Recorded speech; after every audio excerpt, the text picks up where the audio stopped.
Vamos lá, pessoal. E para finalizar, né, o assunto sobre os agentes ambientais, a gente vai falar um pouco sobre os riscos biológicos e também, né, repetindo, né, não faz parte dos agentes ambientais, mas a gente também vai falar um pouco pouquinho, né, sobre riscos ergonômicos e riscos de acidente. Até porque no decorrer do curso, né, vocês vão aprender muito também, vai ter uma disciplina sobre ergonomia e terão várias disciplinas relacionadas a riscos de acidente, tanto com relação ao NR12, né, com acidente em máquinas, como também no NR18 com acidentes em ambientes de construção civil, NR10, entre outras inúmeras que nós temos aí, né, nossas normas. Então vamos lá, vamos falar um pouco sobre os riscos biológicos. Então, os riscos biológicos está relacionado com os micro-organismos. Micro-organismos. Quando eu comecei a fazer concurso público, muitas das questões, eles tinham uma pegadinha, que ele colocava um animal peçonhento, tipo uma cobra, uma aranha peçonhenta, aí ele dizia que ali era, assim, uma pegadinha de concurso, né? Dizia que ali era um risco biológico, mas não. Esses animais peçonhentos não são riscos biológicos. Riscos biológicos são micro-organismos. Você não consegue nem ver, né? Um vírus, uma bactéria, um fungo, protozoários e demais parasitas, né? Que a gente possa encontrar aí, né? No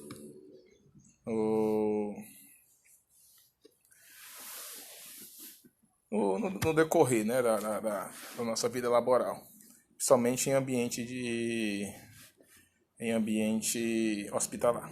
Então, bora lá. Então, vírus são os únicos organismos acelulares, esses acelulares que não contêm, né, uma célula. Então, os únicos organismos acelulares da Terra atual. Os vírus são seres muito simples, né, muito pequenos, então é no tamanho de 0,2 micrômetro, então é um negócio que você não consegue. Às vezes, numa lupa você não consegue, no microscópio você não consegue, tem que ser um microscópio ainda, um microscópio muito mais específico, né, que são microscópio de varredura, entre outros. Formado basicamente por uma cápsula proteica. Veja que ele vai ter uma diferença de um outro que a gente pode falar que vai ter lá na norma também, que são os prions. Os prions ele é bem parecido com os vírus. Só que o prions ele só tem uma cápsula proteica, mas ele não tem um código de DNA ou de RNA. Já os vírus, sim, por isso que eles se replicam, eles são muito mais patogênicos devido a esse poder, né, de replicação. Então, envolve, né, essa cápsula proteica, envolve material genético, e dependendo do vírus, pode ser DNA, que a sigla DNA significa ácido ribonucleico, e RNA, que significa DNA, ácido desoxirribonucleico, vocês podem pesquisar aí, e RNA, que é o ácido ribonucleico, ou os dois juntos. Então, esse DNA é que ele traz todo o código genético do ser, né? Então, nós temos DNA não único, né? Então, o vírus, ele tá muito, né? A gente está passando por uma pandemia, né? Então, é numa ordem mundial com esse problema. A gente tem vários tipos de vírus, a gente tem o HIV, que até hoje não tem cura, a hepatite, o vírus Ebola, que em vários países, principalmente países de DH baixo, ainda existe bastante, né, mortes por Ebola, a influenza, que é o adenovírus, que são vírus da gripe, e hoje a gente tem o Covid-19, que é o coronavírus, que até o momento a gente não tem uma vacina, né, mas grande chance, vírus não é algo não tão difícil de se encontrar, de se fazer uma vacina, é até fácil. O problema é que ele precisa de tempo, né, para fazer teste. Precisa de tempo. Geralmente uma vacina é feita entre 1 ou 2 anos, 3 anos. Então ele precisa de um tempo para fazer a vacina e fazer, né, esses testes, beleza? Então, os meios de controle, a gente tem o saneamento básico, que é muito importante, principalmente para algumas, não só o vírus em si, mas somente os fungos e os outros parasitas, né? O saneamento básico é muito importante. A gente sabe que a gente está num país que não é um país rico, né? Um país emergente. A tendência, né, era uma melhora, mas dos anos 90 até os anos 2000 a gente tinha um problema muito sério, ainda hoje a gente tem um problema muito sério de saneamento. Então a gente tem esgoto a céu aberto em vários locais, né, da nossa cidade, do nosso estado e do país. Isso aí ele pode acarretar uma série de doenças, né, biológicas. Então também a necessidade de controle médico. Então a gente sabe também que no nosso país a questão do SUS ele é muito importante, né? Mas não, o SUS ele sempre tá bastante lotado, então não tem essa questão do controle médico de uma forma bem forte na nossa população. Agora, trazendo aqui para a questão do trabalhador, sim, se você está numa empresa de médio e grande porte, vai ter lá seu SESMIT. Então, o SESMIT ele tem um médico, ele tem um enfermeiro, então vai ter um suporte bem mais completo, né? Bem mais legal para o trabalhador. Hábitos higiênicos, né? Hoje a gente tá tentando se adequar, se acostumar, né? Com essa questão dos hábitos higiênicos. Sempre utilizar. Hoje a gente utiliza muitas máscaras, álcool em gel, lavar bem as mãos, tá sempre, né, trocando de vestimenta, de roupa. Então esses hábitos espero que fique, né? Que fique. E algumas empresas da área da saúde, esses hábitos eles já são bem difundidos, já tem bastante treinamento com relação à utilização, né, dos EPIs, com relação aos hábitos higiênicos. Tem até uma técnica, na área da saúde, tem até uma técnica para lavar as mãos antes, né? E antes que você for fazer algum manuseio com material biológico, algo similar, e depois, né, quando você termina de fazer aquele manuseio no material biológico. Então, na área da saúde, ele já é bem difundido essa questão desses hábitos, e também, né, na área alimentar. Na área alimentar também é bastante difundido também. Com relação ao adicional, ele pode ser aí como o risco biológico ele não é quantitativo, você não vai mensurar o risco, então é a presença ou não. Então a presença ou não daquele agente, ele vai disponibilizar ou não o adicional de 20% ou 40%. Mas em que momento vai usar 20%? Vai depender do agente ali, do tipo de vírus, do tipo de fungo, do tipo de bactéria. Então vai depender desse tipo de micro-organismo, se ele vai ser 20 ou 40. E o risco biológico sempre é apenas insalubridade. Você sabe que a insalubridade está ali entre 10, 20 e 40, né? Isso, em geral, para os riscos biológicos, ou é 20 ou é 40 em cima do seu salário mínimo, saláriozinho, né? Você pode ganhar, que eu tinha comentado ah, nessa aula ainda, né? Você pode ganhar R$ 10.000, mas é 40%, né? Se o cara for ganhar 40 em cima de um salário mínimo apenas, e não em cima de R$ 10.000. Beleza? Bactérias. Então, as bactérias, existe uma série de bactérias. Então, vamos separar que existem as bactérias, as benéficas, que no nosso corpo, só no meu corpo tem bactéria? Tem. No seu estômago tem bactéria. Na sua pele tem bactéria. Então, a gente tem que viver com as bactérias. Bactérias que ajudam na digestão, né? Os lactobacilos. eu que sou da área de agronomia, a gente utilizava muita bactéria para melhorar a absorção de água da planta, melhorar a questão do enraizamento na planta, que são os bradirrizóbios, que é um tipo de bactéria benéfica. Mas a gente está trabalhando aqui com as bactérias maléficas, né? Com as bactérias patogênicas, aquelas bactérias que vão ter algum tipo de dano ao trabalhador, que são os estafilococos, streptococcus, não sei se a Clostridium. Então a gente tem uma Enterichia coli, né, que era o da cólera. Então tem uma série de bactérias que ela não, do tétano também. Então tétano, cólera, lepra são doenças antigas. São doenças bacterianas antigas que hoje a gente pouco ouve falar, né? Porque a medicina deu uma evoluída, né? Então melhorou essa questão das vacinas e do combate, né? A média escala e a longa escala na nossa população. Mas ainda tem bastante doenças bacterianas. E com relação ao controle, não é diferente, né, das virais, também o saneamento básico, o controle médico permanente, a utilização de EPI.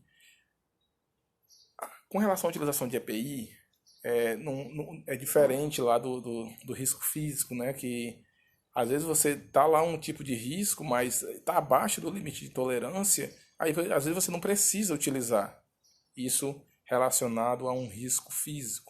Aqui no risco biológico, não.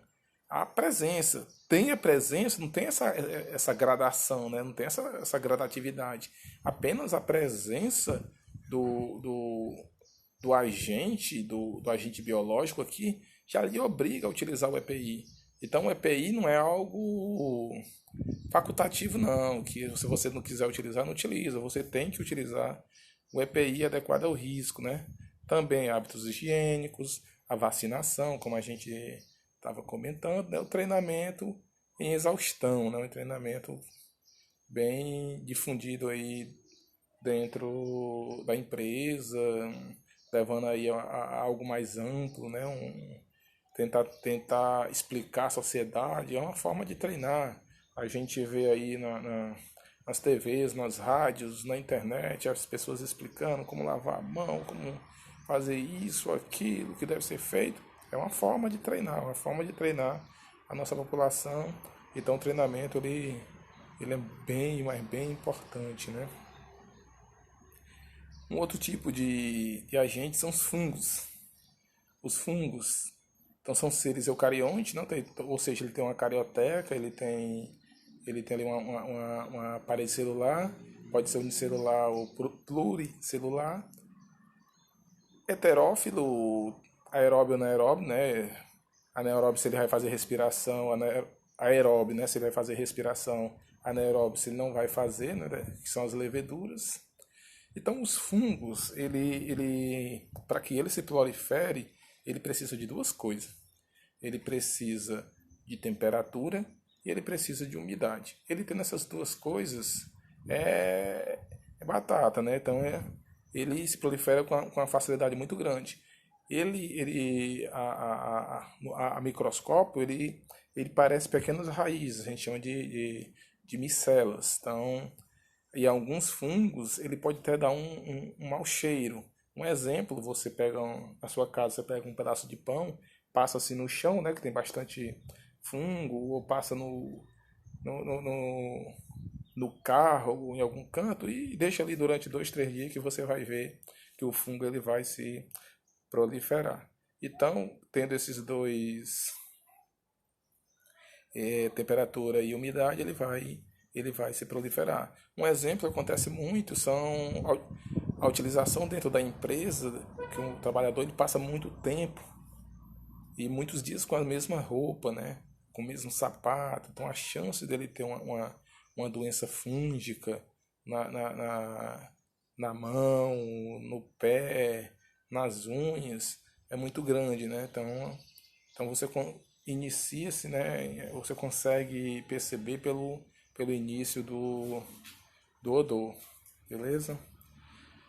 Meios de controle, novamente, né, saneamento básico, controle médico, EPI, hábitos higiênicos, vacinação e treinamento. Não, não é diferente, né, dos demais. Protozoários também, né, entra aí como outros tipos de parasitas. Não tem protozoário lá na NR15, mas ele fala sobre os parasitas. Então compreende organismos uni e multicelulares, então multicélula, também é eucarionte. Vida livre, né? Ele fala ali, ó, e vida livre ou parasita. Tem como representantes amebas, paramécios, a giardia. Então, a giardia, um exemplo de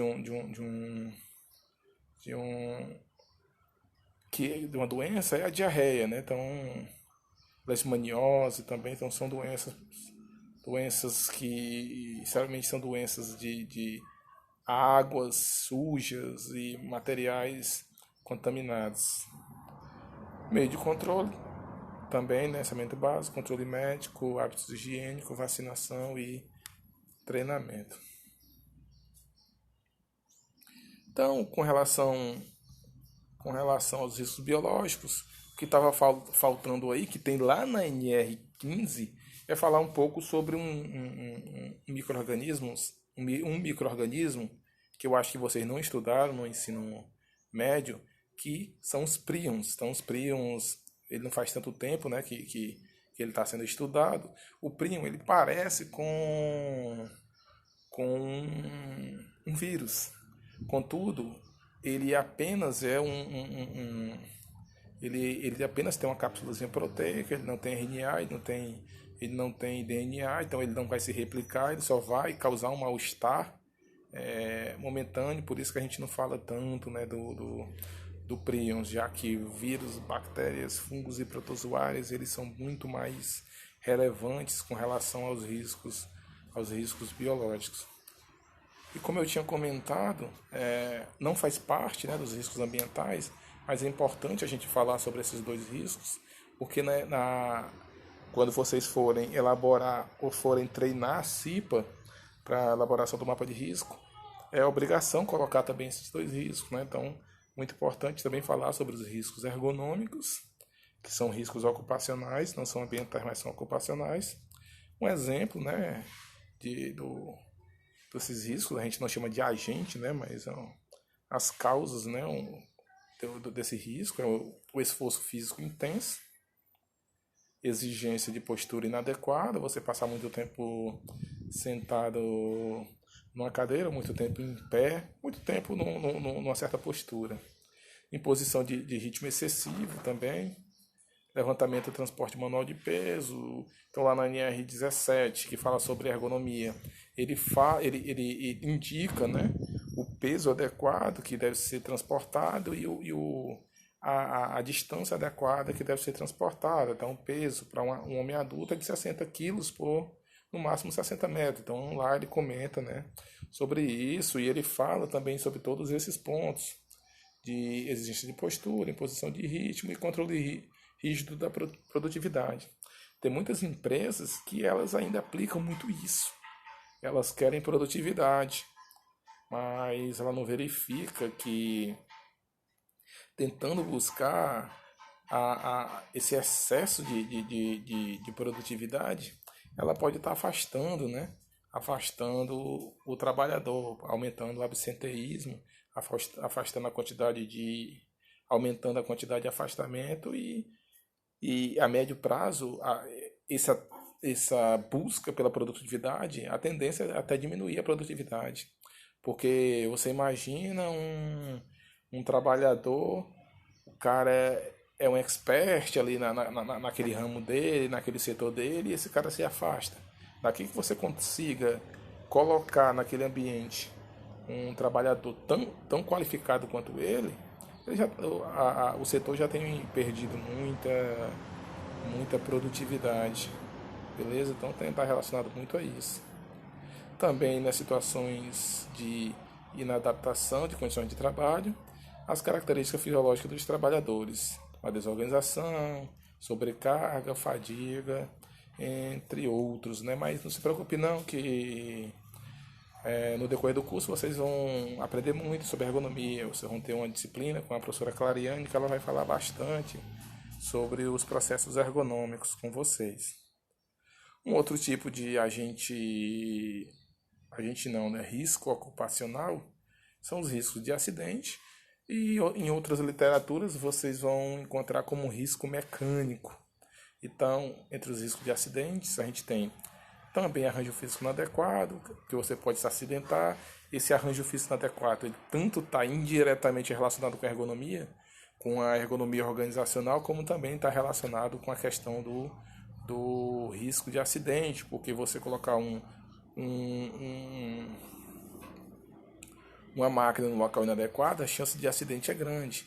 Máquinas, equipamentos sem proteção. Então a NR12 ela te obriga, ela obriga a empresa a colocar uma máquina, um equipamento, colocar na parte móvel dessa máquina algo que evite com que o trabalhador ele vá lá e se acidente. Sei lá, correias, polias, essas partes móveis, ela tem que ter algum suporte, evitando com que o trabalhador encoste nessa parte móvel. Então, também está com relação a isso, né? Ferramentas inadequadas ou defeituosas, iluminação inadequada, que está diretamente relacionado também com efeitos ergonômicos, mas aí está relacionado com acidente, né? Choque elétrico, incêndio ou explosão, esses dois aí, o choque elétrico, incêndio ou explosão, tem a relação, né, do adicional de periculosidade. E por último, os animais peçonhentos, que eu tinha comentado no começo da aula de risco biológico, que tem muitos concursos que os caras colocam animais peçonhentos, só para uma pegadinha, né? Colocam animais peçonhentos falando que o animais peçonhento é um risco biológico.